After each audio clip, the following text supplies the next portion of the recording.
Hoje é dia de livro, trago para vocês o meu 31º lido em 2023, o terceiro do mês de agosto. A gente conversa sobre Tudo é Rio, de Carla Madeira.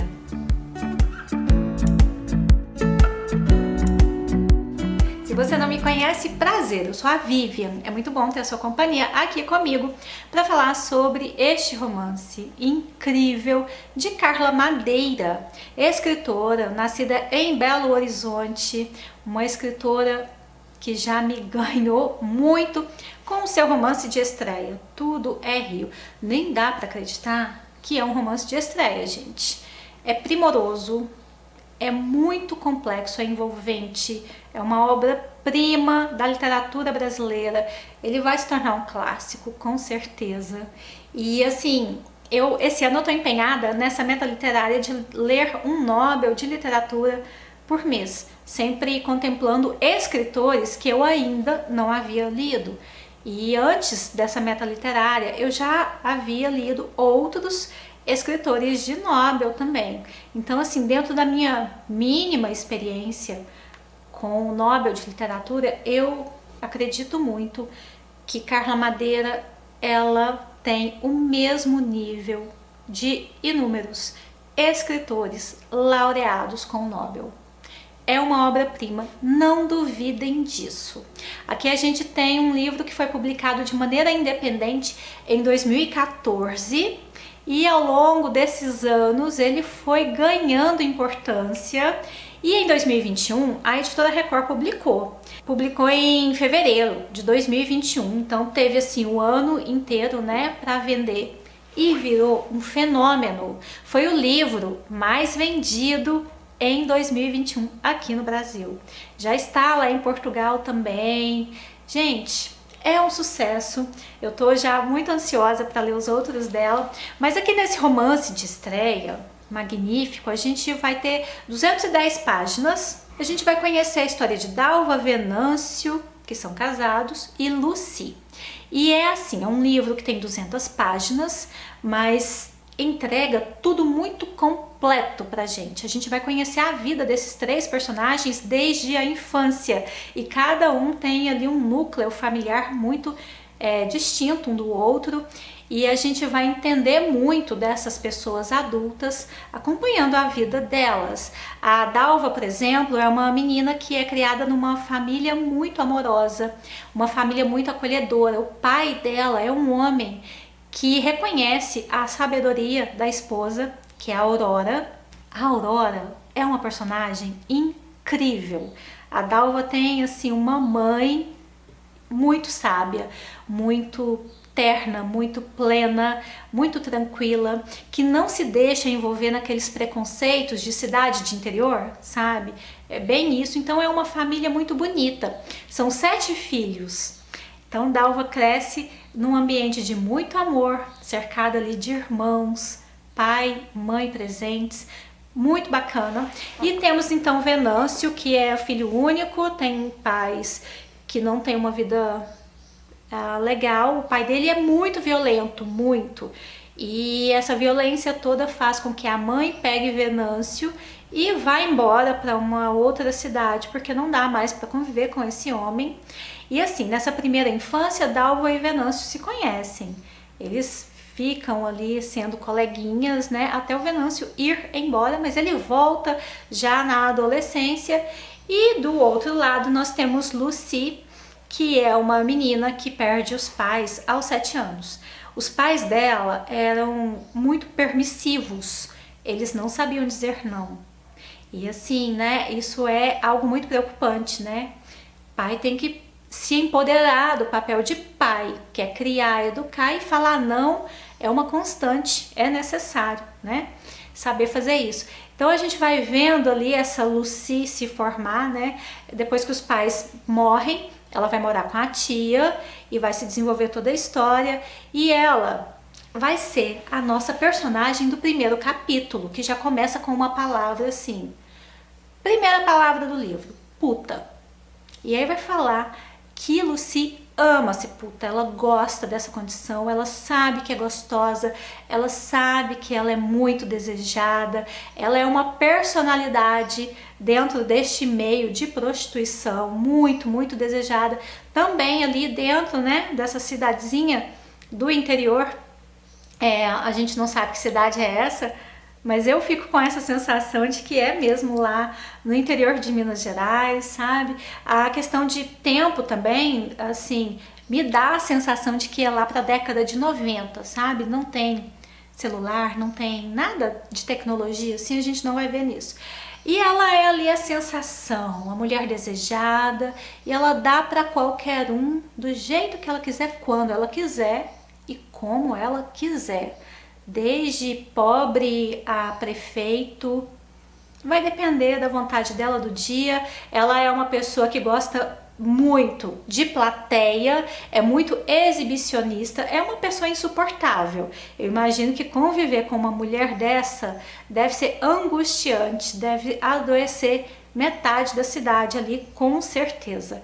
E ela gosta muito dessa condição, então a gente já começa o livro tendo aí essa personagem que vai ser muito importante no desenvolvimento do livro. Quando o Venâncio volta para a cidade, ele encontra a Dalva, eles começam a namorar, e ali a gente vai percebendo traços de baixa autoestima do Venâncio, um homem muito inseguro, muito, muito triste, tem um núcleo familiar que meio que justifica isso, né? E em um dado momento, o Venâncio ele vai cometer uma agressão, não contra a Dalva, mas de certa maneira é, né? E ali a gente já fica com esse alerta, né? A luz amarela fica ali piscando, você já sabe que aquilo ali pode evoluir para uma coisa pior. Mas a Dalva, ela tá muito apaixonada, e a mãe dela, a Aurora, que é uma mulher muito sábia, de alguma maneira ela valida ali a continuação desse romance. Dalva segue, casa com ele e eles são muito felizes, né? O Venâncio ele tenta muito segurar esse ciúme, tenta muito segurar a insegurança, ele tenta trabalhar isso, mas todo o passado dele vai fazendo com que aquilo continue crescendo dentro dele, até que ele vai cometer ali um crime. Depois de casados, com uma vida muito tranquila, muito boa, muito cheia de paixão, de amor, ele comete um crime imperdoável. Tudo tem que ter perdão nessa vida? Será? Não sei, mas é difícil de perdoar. E quando ele comete esse crime, a Dalva, ela fica numa situação em que a gente precisa realmente de psicólogos para explicar isso. Embora tem situações que nem Freud explica, né? Mas depois que o Venâncio ele comete esse crime contra a Dalva, a história ela vai pegar uma profundidade de drama, de tristeza, de coisas ruins, que é impressionante. Mas a delicadeza da escrita da Carla conduz tudo isso de uma maneira muito envolvente, que cativa a gente e que dá muita fluidez para essa história, e a gente quer saber cada vez mais. Depois que ele comete esse crime, a Dalva continua casada com ele, mas ela nunca mais conversa com o Venâncio. Eles continuam morando na mesma casa e isso vai assim se arrastar por anos. E ele também vai se punir bastante e vai ficar ali naquela condição onde a gente fica observando o seguinte: a Dalva, ela foi uma vítima, né, dele, mas ele também se torna vítima dele próprio, obviamente, e ela coloca ele numa condição emocional, psicológica, em que ele vai ser vítima, de certa maneira, dela também. Ela não conta para a polícia, ela não relata o crime que o Venâncio cometeu, ela não relata para ninguém, vamos dizer assim, né? E isso vai se arrastando de uma maneira, gente, que é muito adoecedora. é doentio tudo que vai acontecendo entre eles, porque uma mulher se calar, e se calar mesmo, se calar pra ele, nunca mais conversar e nunca mais ter ali a vida social dela resgatada, tudo isso é muito doentio e eles seguem esse casamento e ele começa a frequentar depois o puteiro lá da cidade, mas a gente percebe também, pelo menos assim, esse é o meu olhar, né, gente? Eu percebo que ele vai para esse puteiro sempre, muito pela condição fisiológica do homem, né? Ele precisa ali daquele lugar para se satisfazer, mas ele também se castiga nessa condição. E quando ele começa a frequentar o puteiro, e ali tem a Lucy, ele vai com todas as mulheres, todas as prostitutas daquele prostíbulo, menos com a Lucy. Em alguns momentos eu queria entender um pouco mais o que se passa na cabeça desses personagens, mas é só uma história contada mesmo, narrada por outra pessoa. E eu, sei lá, eu fico com a sensação de que o Venâncio faz isso porque ele não se permite ter um prazer verdadeiro, ele não quer ter o gozo do tesão bom, sabe? Do gozo feliz, ele não tá procurando isso, ele tá procurando só um gozo de alívio mesmo, então ele pega qualquer uma de qualquer jeito e vai embora. Até que um dia a Lucy nota esse homem triste, né, calado, cabisbaixo, e ela quer ele.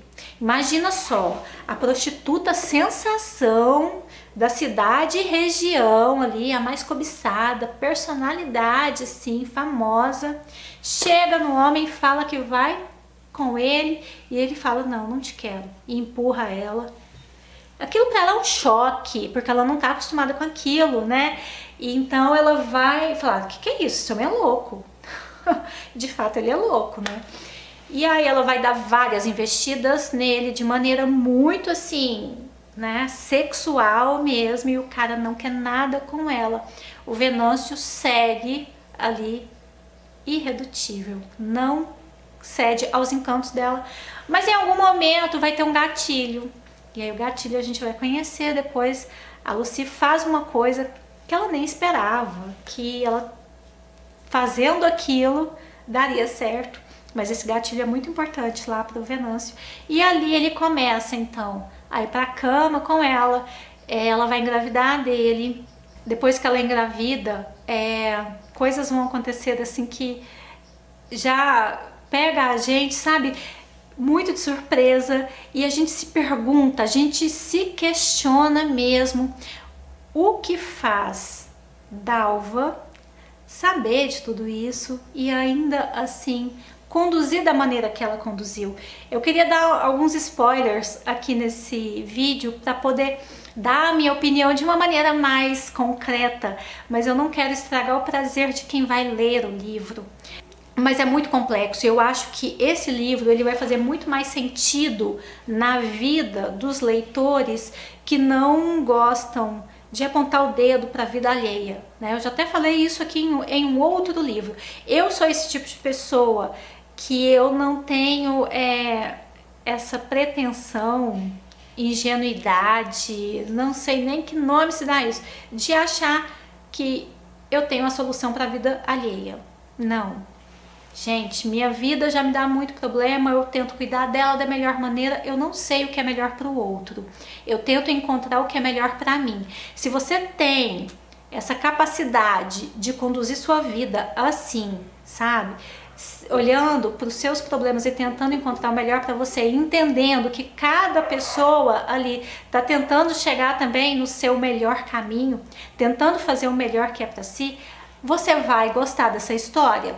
Agora, se você é do tipo de pessoa intrometida, que gosta de ficar ali bisbilhotando a vida do outro e falando, mas se eu fosse você, eu fazia desse jeito. Então, de repente, você vai ficar assim, muito revoltado e vai ficar nervoso, angustiado com o desenrolar dessa história. O que eu posso dizer é que é uma história cheia de reviravoltas, cheia de questionamentos, cheia de violência, e você se questiona muito. Será? E se? Mas por quê? A gente vai muito com isso e a gente tem que olhar para tudo isso com um viés muito humano, muito psicológico, entendendo que a vida é muito complexa e que isso que acontece aqui no livro é completamente possível. É completamente possível. E acontece, gente. E quem somos nós, né? Para achar que é assim ou assado.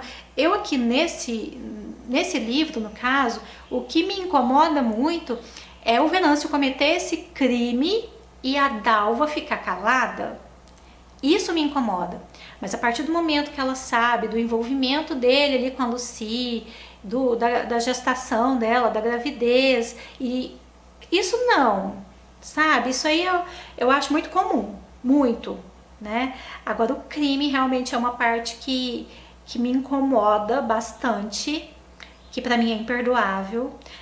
A violência contra a mulher aqui não é romantizada como eu vi algumas pessoas falarem, porque é muito romantizado. Não, não é isso. É relatado, porque ela acontece, né? É uma situação descritiva a violência contra a mulher, não é romantizada, tá? Não tá aqui para defender o Venâncio, nada disso. Ele vai sofrer muito, ele vai sofrer assim demais, ele vai pagar parte do crime que ele fez, né? Porque isso, pelo amor de Deus. E aí o final, a gente vai chegar no final sem eu tentar dar spoiler, eu acho que eu consegui. O final, ele é muito possível, mas eu fiquei, sei lá, eu fiquei incomodada, eu não queria aquele final, eu queria um outro final, eu queria que a Dalva seguisse o caminho oposto do que ela seguiu. No finalzinho fala, né, que a gente não sabe o que acontece depois que as portas se fecham, a gente nunca sabe o que vai seguir na vida das pessoas.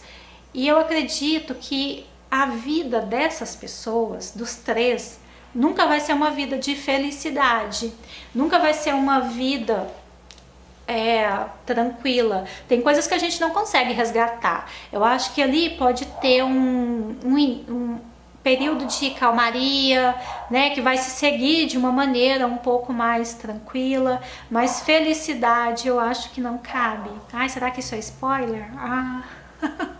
E aí eu quero falar de uma outra coisa também que me fez lembrar enquanto eu lia isso aqui. Porque Tudo é Rio é um nome de um livro que faz todo sentido, porque existem várias analogias sobre o curso da água na vida, né? A nossa vida mesmo, às vezes, ela é comparada, né, a um rio. Você pode entrar num rio ali inúmeras vezes, mas nunca serão as mesmas águas a banhar o seu corpo, né? Isso aí é uma questão muito de filosofia também. E aí me fez lembrar também, porque quando eu era adolescente eu amava filosofia e eu lia bastante também mitologia grega. Me fez lembrar os 5 rios de Hades, que ficam ali entre o mundo superior, que é o mundo dos vivos, né, e o mundo inferior, o mundo dos mortos. Existem 5 rios lá do Hades, que é o Lete. Esse rio Lete, eu carrego ele comigo assim na vida, porque ele é o rio do esquecimento. E eu sempre brinco, eu vou jogar isso no Lete. Na verdade, se você tomar das águas do rio Lete, você esquece das coisas passadas, sabe? E esses 5 rios, o Aqueronte, que é o rio da dor, ali você vai ver a perda dos seus sonhos, você já não almeja mais nada. Depois a gente tem o Costo, que é o rio dos lamentos, que você vai perder a vontade de viver. É um rio de gelo e vai relatar ali a infelicidade. A gente tem o Flegetonte, que é o rio do fogo, que é um rio como se fosse, sei lá, um purgatório, porque as pessoas ficam ali mergulhadas, sofrendo pra caramba, mas elas também passam por um processo de cura dentro desse rio. E tem o Estige, que é da invulnerabilidade, que foi onde o Aquiles foi banhado, foi mergulhado, lembra? Que aí fica uma parte do seu corpo só que fica exposta, que fica vulnerável, e o resto não. Eu vejo esses rios de Hades aqui dentro dessa história, na vida desses personagens. E assim, a minha visão para isso, se você conhece essa história dos rios, né, da mitologia grega, talvez você consiga também perceber isso aqui. Não sei se é uma viagem da minha cabeça, mas é a minha interpretação. E leitura, né, a literatura é isso. É cada um interpretando de acordo com a sua vivência, enfim, muito maravilhoso. Quando eu estava terminando esse livro, me veio também uma música na cabeça, que é Beatriz, do Chico Buarque, mas eu gosto muito dela com o Milton Nascimento. Eu acho que essa música ficaria perfeita aqui nessa história. Eu queria que o livro terminasse ao som de Beatriz, com a voz de Milton Nascimento, que é maravilhoso. Gente, falei demais, né? Mas é isso. Obra-prima, um livro espetacular. Leiam, e se você já leu, deixa aqui comentários. Você pensa o que sobre tudo isso? E quando você ler, volta aqui pra gente conversar um pouco mais, tá bom? Beijo e até a próxima. Tchau!